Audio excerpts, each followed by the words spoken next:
Kita tahu sekarang bahwa Allah turut bekerja dalam segala sesuatu untuk mendatangkan kebaikan bagi mereka yang mengasihi Dia, yaitu bagi mereka yang terpanggil sesuai dengan rencana Allah.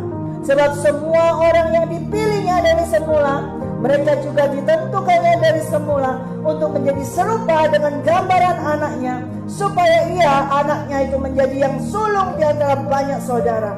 Dan mereka yang ditentukannya dari semula, mereka itu juga dipanggilnya.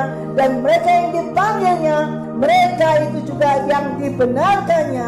Dan mereka yang dibenarkannya, mereka itu juga yang dimuliakannya. Prosesnya panjang, saudara. Dipilih, ditentukan, menjadi serupa, dipanggil, dibenarkan, baru dimuliakan. Dibenarkan, dipilih. Itu gak hanya cuman pilih, boleh ikut. Ada proses, ada prosesnya. Digiling halus, sampai tidak berbentuk lagi, sampai hatimu tidak ada motifnya lagi. Kalau masih ada kotak-kotak, masih ada kotak besar kecil, kotak besar kotak kecil, garis besar garis kecil, itu akan dihancurkan semua sampai tak bermotif. Hatimu tidak ada motif lagi. Motifnya adalah putih seperti Yesus Kristus, menjadi serupa dengan gambaran anaknya. Barulah engkau akan dibenarkan, dan setelah dibenarkan barulah engkau dimuliakan. Ini ayat yang ke-28 seringkali dikuat orang. Kita tahu sekarang bahwa Allah turut bekerja dalam segala sesuatu untuk mendatangkan kebaikan bagi mereka yang mengasihi Dia, bagi mereka yang terpanggil dengan sesuai dengan rencana Allah. Bekerja, Allah bekerja. Kayak gimana? Untuk mendatangkan kebaikan lewat apa? Langsung kirim berkat? No, justru dihabiskan. Allah turut bekerja dalam menghabiskan, memurnikan. Di situ Dia turut bekerja, saudara.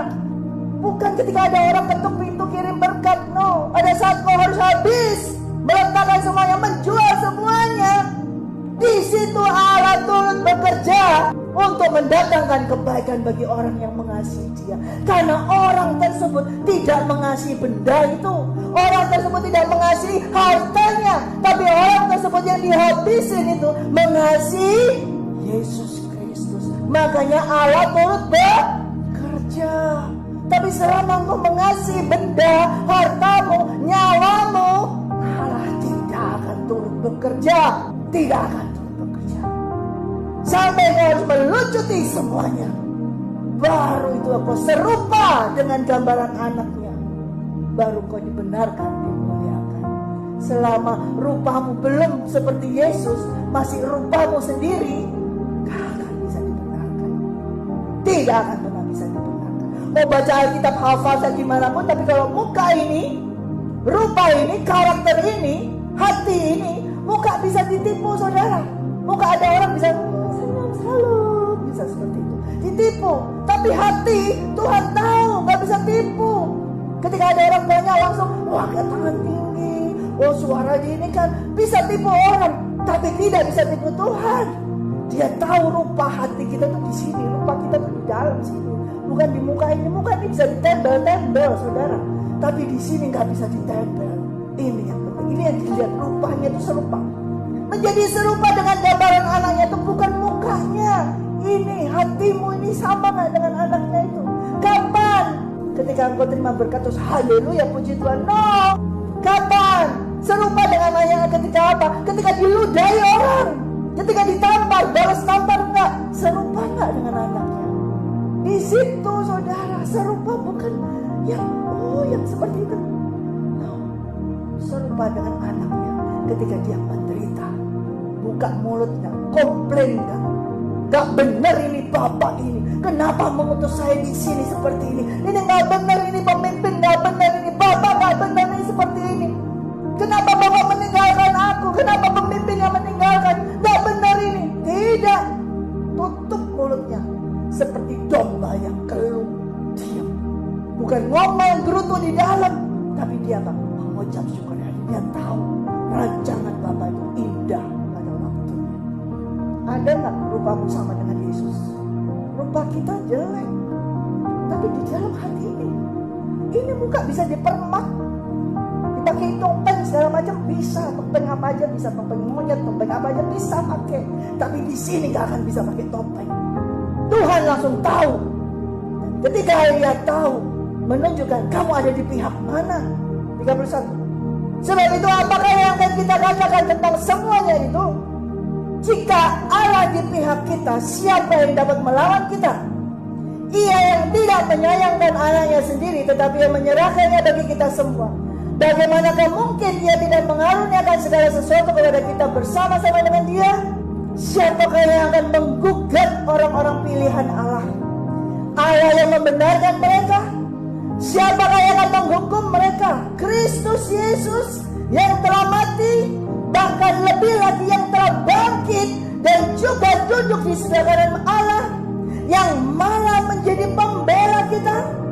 Siapakah yang dapat memisahkan kita dari kasih Kristus?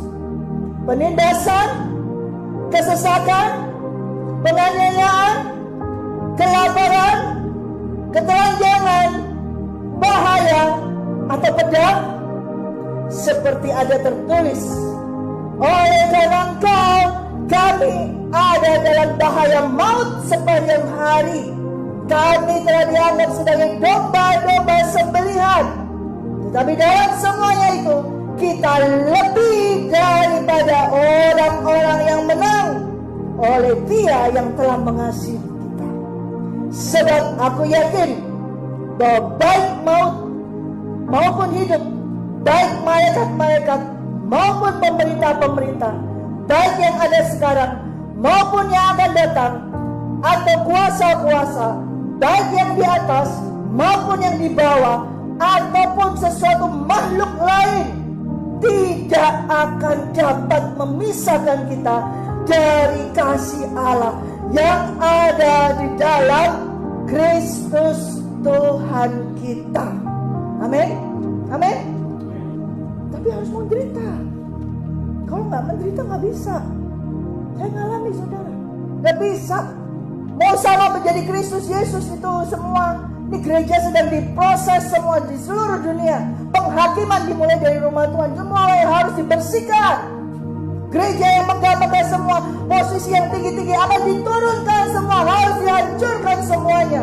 Dan ketika diturunkan, dia baru melihat ada nggak wajahku, ada nggak rupaku di mereka. Harus dihabisin. Sekarang belum. Tapi menara doa terlebih dahulu. Puji Tuhan, ada waktunya mereka akan habis semuanya. Itu caranya Tuhan. Semua penghakiman di dalam rumah Tuhan harus, nggak bisa enggak. Ini nggak bisa di skip. Tidak akan bisa lolos dari sini. Semua harus mengalami kekeringan. Semua harus mengalami kelaparan. Semua harus mengalami penganiayaan. Kalau tidak mengalami itu, tidak bisa ditinggikan bersama dengan Yesus Kristus. Amin. Jadi gimana? Saudara di pihak siapa? Di pihak Kristus atau di pihakmu sendiri? Atau di pihak iblis?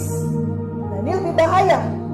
Kalau saudara di pihak iblis, karena tadi dengar tipuan angin-angin yang sepoi-sepoi yang palsu. Orang Kristen harus begini, harus ini, harus sukses, segala macam. Itu palsu. Ini kebenaran firman Tuhan di sini.